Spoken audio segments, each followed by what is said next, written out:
We have an announcement finally on whether cell phones cause cancer. It's something that could affect all of us and our children. Scientists from the World Health Organization have been reviewing studies for the last week or so. I want to bring in our senior medical correspondent, Elizabeth Cohen, who joins us live with the findings. Essentially, what did they find? The World Health Organization says that the radiation from mobile devices like cell phones is a possible carcinogen to humans. This is a very big deal because you and I have done segments about this before. Sure. It has gone back and forth. And this is really the first time that a large group, and it doesn't get any more sort of prestigious in many ways than the WHO, to say that it's a possible carcinogen.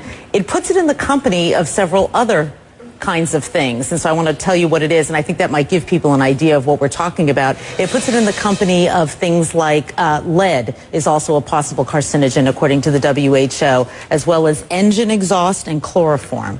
So that sort of gives you an idea of the kind of risk that we're talking about so here. I can't help but ask, I mean, should we be alarmed? Should we be freaking out over this information? You know what? I really hope that people who are listening to me are not freaked out. For two reasons. One, they won't do the right thing, and we'll talk about what the right thing is in a minute. And two, they'll panic, and that's kind of silly because all these years we've been on cell phones and holding them to our heads, which is what we're talking about as being bad. That's done. You can't do anything about that. And if you're on the phone right now, you don't need to drop it. You know, it's not that kind of a carcinogen. It's a kind of a carcinogen, or allegedly, possibly, that would build up over time. One phone call, doctors tell me, is not going to give you cancer. So what should we be doing? With this new information, what on earth should we be doing now? We are so lucky that there is something that we can do, because a lot of medical problems we can't, but we're lucky that there is something, and I am holding it in my hands right now. You use a device to keep that phone away from your head. Okay, I'm going to make it very simple.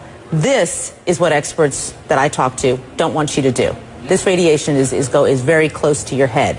The minute that you put one of these in, you can hold the phone at a distance. At this distance, that radiation is dissipating. It's not going to affect you very much, if at all. Hold it away from your head, which means using a wired piece like this or a Bluetooth, or put it on speakerphone. Keep it away from your head. That's the bottom line, and it's really easy to do. I mean, I can count on one hand the number of times in the past year that I have spoken on the phone like this. I just don't do it. I'm going to change my habits. Do you have any idea, or did WHO say anything about whether or not it can be on your body, on your person, in a pocket, in a holster, anything like that? Did they weigh in at all? WHO really focused on gliomas, which are brain tumors, because that's what a lot of the studies have been on. But Suzanne, I've certainly spoken to experts who say that they themselves do not carry it on their bodies, that they figure why take that risk if there